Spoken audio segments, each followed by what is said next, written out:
Sophie la Sunamite. Aujourd'hui, j'ai envie de parler des aides de destinée qui n'ont ni éclat ni beauté.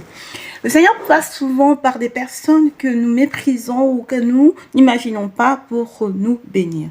C'est le cas du général Naaman, le général de l'armée syrienne qui était lépreux.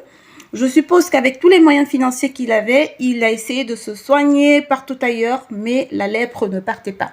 Mais dans sa maison, il avait une esclave, une petite servante israélite qui connaissait un prophète qui était capable de guérir son maître. La petite israélite dit à la femme du général Naaman dans le livre de 2 Rois, chapitre 5, verset 3, je lis la parole. Et elle dit à sa maîtresse: aussi mon Seigneur était auprès du prophète qui est à Samarie, le prophète le guérirait de sa lèpre. Ce qui m'interpelle dans ce passage, ça veut dire que la maîtresse avait une certaine relation avec sa servante.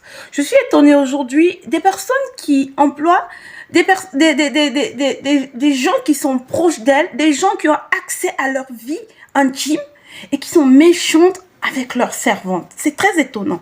On peut pas être méchant avec des personnes qui ont une proximité avec sa vie. C'est très dangereux. Lorsqu'on est bon avec ses servants, avec ses serviteurs, on a la grâce, on est protégé.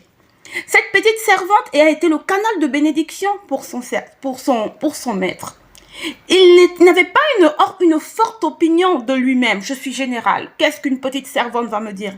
Mais il a écouté.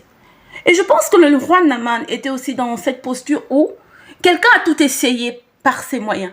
Il dit, quel que soit ce qui va arriver, je m'en vais.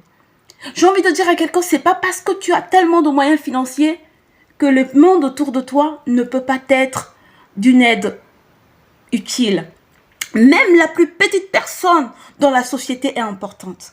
La servante a changé la vie de son maître. Elle a donné une connexion, elle a été une porte de bénédiction, elle a été un canal de bénédiction afin que son maître ait la guérison. Tu ne sais pas qui tu côtoies. Une personne à côté de toi, cet homme que tu méprises aujourd'hui, peut être la lumière pour ta destinée de demain. Cet homme que tu méprises aujourd'hui peut être le futur président, peut être le futur gouverneur de je ne sais quel pays, de je ne sais quelle province. Apprenons à respecter les gens. Il y a des aides de destinée que Dieu nous envoie, mais nous méprisons parce qu'elles ne viennent pas dans le package que nous espérons. Mais Naaman était un homme bon. Il a écouté sa servante et il a été guéri.